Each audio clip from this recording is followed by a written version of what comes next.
Hi, I'm Corey, and I have too many tapes. For kids, the 90s were all about science. Science! Why? Federal requirements, surprisingly. The Children's Television Act of 1990 required networks to broadcast programs that were educational and informative to young viewers. And out of that vacuum came the two kings of TV science education. They were both zany, lab coat-wearing, Mr. Wizard-loving weirdos that vied for domination. Coke and Pepsi, McDonald's and Burger King, Deep Impact and Armageddon, Bill Nye the Science Guy, and Beakman's World. Both fantastic shows, both entertaining in their very specific sort of way, and both born of the same desire to teach kids the secrets of the universe. Secrets of the universe. But only one can prevail, because it's the internet, and we have to fight about these things. We can't fix anything meaningful about our society, but we can definitely figure out the best science show of the 90s. But if I learned anything from Bill and Beakman, it's that in order to get to the bottom of something, you need a system, a plan, an experiment. So here at Too Many Tapes Labs, we've devised a way to fairly compare both shows in several categories, and from there we'll be able to quantify a winner. Let's go! Imagine that you just saw a cool montage of me with test tubes and bubbling liquids and a blackboard with equations on it. If you want to see something like that, donate to my Patreon or something. But for now, what qualities should a 90s kids science show have? Through rigorous testing and a whole lot of gut instinct, I narrowed it down to the following categories: host, helpers, the fun factor, the 90s factor, science, and impact. First and most importantly, a good science show needs a great host, and it's a tough competition here. Close your eyes and picture a scientist. You probably just pictured Bill Nye the Science Guy. He is the platonic ideal of a quote-unquote scientist. He has confidence, he has energy, he has knowledge, but he's also friendly and a little bit silly. He's your cool uncle of science, and he's not leaving until you know the water cycle backwards and forwards. There's an affable looseness to Nye that makes science feel normal, achievable, within arm's reach. He threw some huge concepts at kids, but he made it all fascinating and effortless. He's also just a total goof, a sweet goober, willing to make a fool of himself for comedy, and you have to respect that. Pretty loony, huh? Compared to Nye, Beakman is a true underdog. Paul Zaloom's modern update of Mr. Wizard is, in the understatement of the month, zany. The whole show is zany now that I mention it, but we'll get to that later. Beakman has this wild pinball energy that seems to be limitless in supply and unknown in origin. He's more mad scientist than actual scientist, and that follows through in the way his show differs from Nye's. Where Nye is the authority, Beakman is the punk. He showed us that everything can be questioned, and that those questions can also be answered. His sarcastic, hyperkinetic performance was geared more towards relating with kids, as opposed to relating things to them. So, who wins? Well, I love Paul Zaloom. The science guy wins this round for being, well, the science guy. Next category, helpers. One of the defining hallmarks of the original Mr. Wizard format was his rotating cast of wide-eyed kids he brought on as helpers. While a strong central personality can anchor a show, a good host needs foils. Let's look at how each show handled this.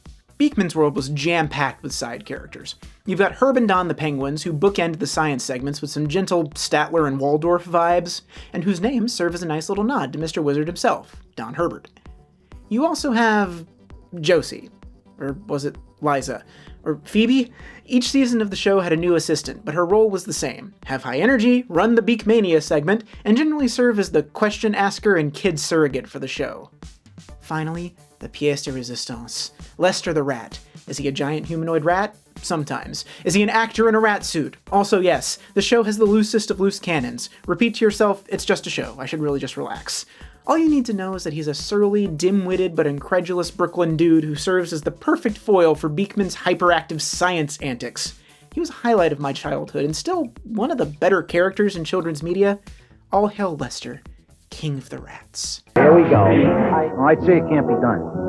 But, I hate to throw around my scientific knowledge, but have you had this idea checked out with the Department of Gravity? Yeah, well, I could leave the nose on if that's what you like. I'm afraid you have the wrong number. I'll call you back. On the other hand, Bill Nye was the main attraction in Bill Nye the Science Guy. His kid helpers were more disposable, generic, and generally unnamed. Occasionally we'd get interviews and features with other scientists, and kids would host the DIY segments, but this is 100% Bill Nye's show. So, points to the Beakman! Let's be frank, both of these shows are fun. So fun, entertaining, lively, and engrossing, but who comes out on top? Beakman's world is just Muppet Show levels of anarchic and silly. It's an absolute ball to watch. It's hyperkinetic, funny, and interactive. Zaloom and the crew radiate energy across the soundstage, and the editing and musical choices go a long way to assist with that. That is a cool toy. So, Ariel Einstein, when you rub your hands together, you get friction. The tone is never dry, never boring, and never too pedagogical. It manages an impressive but delicate balancing act between explanation and demonstration, and the jokes and experiments make it all go down smooth. Bill Nye the Science Guy is the television equivalent of one of those pill treats for dogs that won't take their medicine. It's the spoonful of sugar that helps the medicine go down. While it's fun, and it is fun, it's definitely the show that you can show in science class when the teacher has a hangover. That's why they show videos, by the way. You think you hate your job? Imagine teaching middle school earth science to bored tweens who don't know the mantle from the ionosphere and couldn't possibly care less. You'd drink too. And Bill Nye was there for them when they needed it most. Raise a glass to your middle school earth science teacher, and while we're at it, raise their salary too. Thank you for coming to my TED Talk. For making us feel like we're in on the whole thing, points to Beakman. But also points to the substitute teacher who's lost control of the class and will do anything to get some peace and quiet for 22 minutes. Nostalgia may be a toxic impulse if John Hodgman is to be believed, but on the other hand, I ate a Dunkaroo today, so who's toxic now, Hodgman? And both of these shows are positively dripping with totally radical 90s energy. But which show is the most 90s-ist? Let's break it down. Bill Nye wanted his show to be a combination of Mr. Wizard's World and Pee-wee's Playhouse, and he kind of missed the mark on both fronts, but what he did accomplish was possibly even more zeitgeisty. The show feels like 90s MTV. The silly 60s movie B-roll, the animated typography with big you don't know Jack energy, and the theme song. I mean, that theme song. Bill Nye the Science Guy. Science rules. Science does indeed rule, Bill. Paul Zaloom, also wanted his show to be Mr. Wizard meets Pee-wee's Playhouse, and gotta say, dude pulled it off. Didn't hurt that he hired the set designer for Pee-wee's Playhouse either. Beakman's world is overstuffed in that particular 90s maximalist production design kind of way. From the sets to the way the camera moves and the overactive sound effects for any sort of movement or reaction, this thing gets a lot of 90s out of not a lot of budget. Hey, isn't this swell? You've brought my world into your world on this, your very own home videotape. And in the great battle of theme song supremacy, this goes toe-to-toe with Bill Nye because of Mark Mothersbaugh, Devo frontman and prolific composer for Wes Anderson.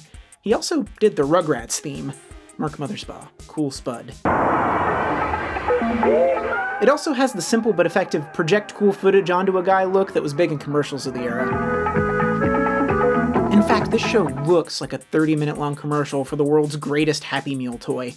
This one's tough to judge, but at the end of the day, even though Beakman puts up a spirited effort, only one of them has a theme song most 30-somethings could sing from memory at the drop of a hat.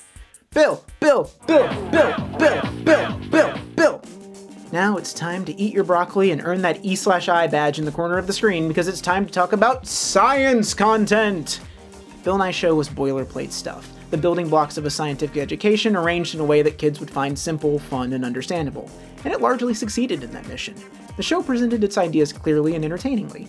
Nye has this fantastic way of making very broad or difficult to comprehend subjects visual and relatable that has continued all the way to the present day, like in this clip from Last Week Tonight with John Oliver. Here, I've got an experiment for you. Safety glasses on.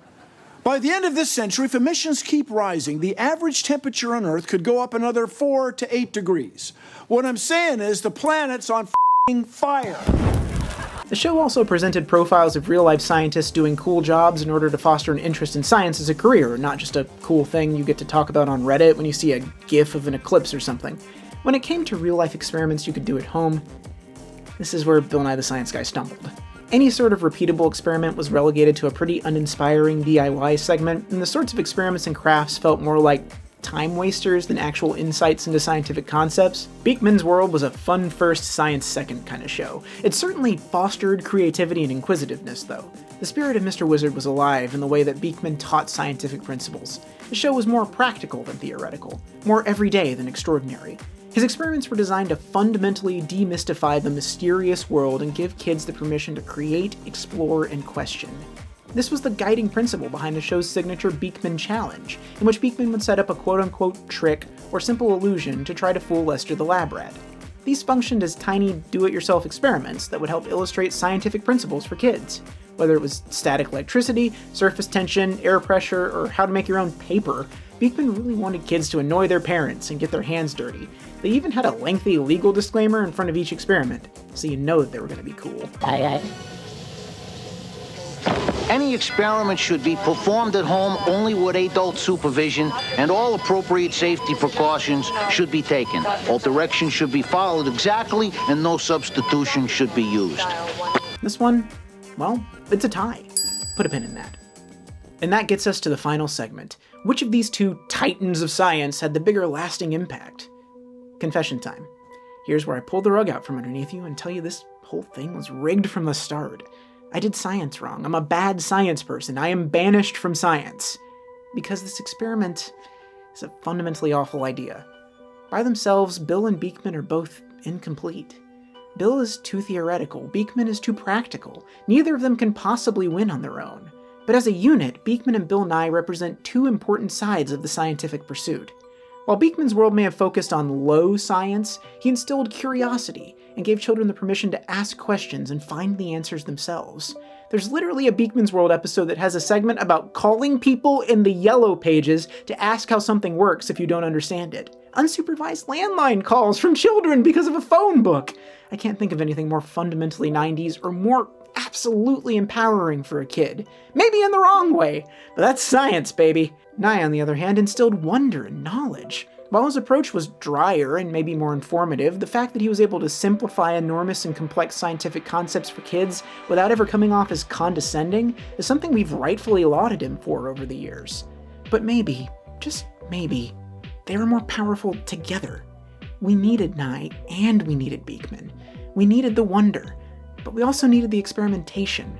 We needed curiosity, but we also needed to be shown that the objects of our curiosity were within reach. Any good scientific education is formed in both theory and practice, and for that reason I gotta say the winner of this challenge is us. The generation molded and shaped by both of these game-changing shows and their exuberant, earnest frontmen. So raise a glass, or a beaker, graduated cylinder. This would be a great time for a prop, huh? Anyway, raise your implement of measurement to Beakman, Bill Nye, and the true belle of the ball. Science! Experiment complete. Thank you all for watching Too Many Tapes. Please like this video, subscribe to my channel, and hit the bell icon to get updates for when I upload new videos. Do you remember Science Court? I just thought about Science Court for the first time in like 20 years, and now I'm wondering if there are any other rad 90s science shows I forgot that aren't The Magic School Bus. Let me know in the comments. Squiggle vision. Also, let me know if you became a scientist because of something like Beakman's World or Bill Nye. That's pretty cool. If you want to help out a small YouTube creator, consider donating $1 or more a month to my Patreon. It is the absolute best way to help me make more episodes of Too Many Tapes. The link is in the description. If you donate $20 or more a month, wow, you get to experience the elation that is Beakmania and have your name in the credits in an enormous font like Chase Smith. You can also be like NATO Kitsch and have your name in an enormous font too. For $10 or more a month, you're $10 Bill Nye the Science Guy, and I thank you profusely for your Bill! And for $5 a month, you're part of the Grand VHS Experiment of Science, Home Edition, and you get early access to my videos. Thank you all again for watching, and I'll see you next time on Too Many Tapes. Romantic, isn't it?